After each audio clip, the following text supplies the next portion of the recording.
Warrior Woodshop. Toolboxes on trailers, it should almost be a standard feature in my opinion.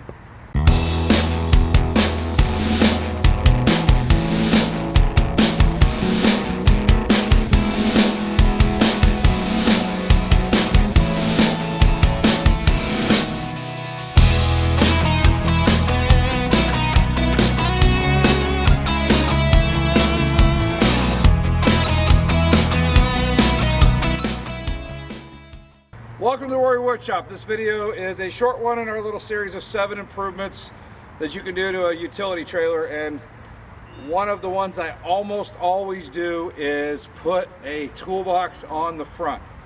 Now, what style of toolbox? That's going to depend on your trailer tongue, your needs, your budget. So we found this one on Marketplace. It is a 4-foot box. Most of the in-bed truck toolboxes will be 5 or 5.5 feet, which total works fine. There are a couple of drawbacks though. One, if you notice, the jack right here has to be a front handle jack. We had to replace the jack on this one anyways, and while we're at it, we improved it to a 7,000 pound instead of a 2,000 pound. So if we had to lift this with a tractor or a loader on there, we can still get it off the truck without having to overwork ourselves. That's another video later on, maybe to be made.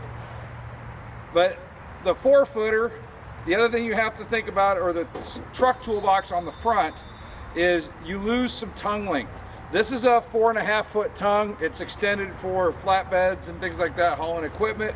So we have the extra. This is the standard 3-foot from the hitch to it there.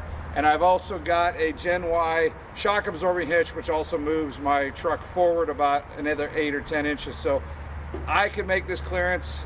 And most trucks could. You just got to watch it when you back up with this style toolbox. Another one that I like to put on the front is a short bed truck toolbox. They're only 12 inches deep instead of 18 or 19, so that's another one you can do if you have the extended tongue. If you don't have the extended tongue, there's nothing wrong with them going right on the deck. Obviously, you lose some deck space. My last 16-footer, that's exactly what the previous owner did. He only needed 14 foot for his loader, put his toolbox on the front. It worked for what he was doing. The most common is what they refer to as a trailer tongue box.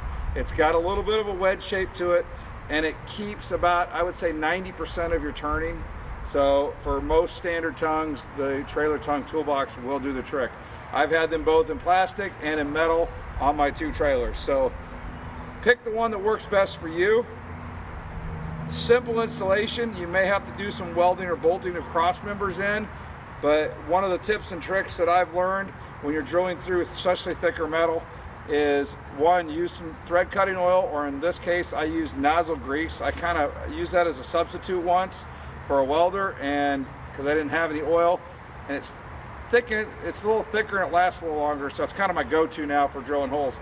But this was a 1/4 inch bolt, so we drilled an 1/8 inch hole, starter hole, and then we went back with a 9/32, which is a little bit larger than a 1/4, and it saves the drill bits.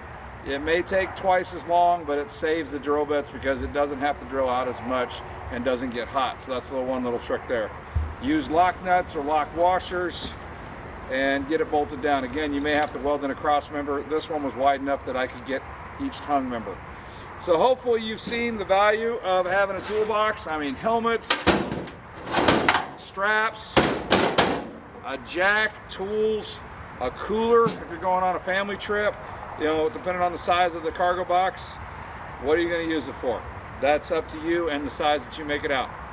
So all that's left to say is thanks for watching, and go out and make some sawdust.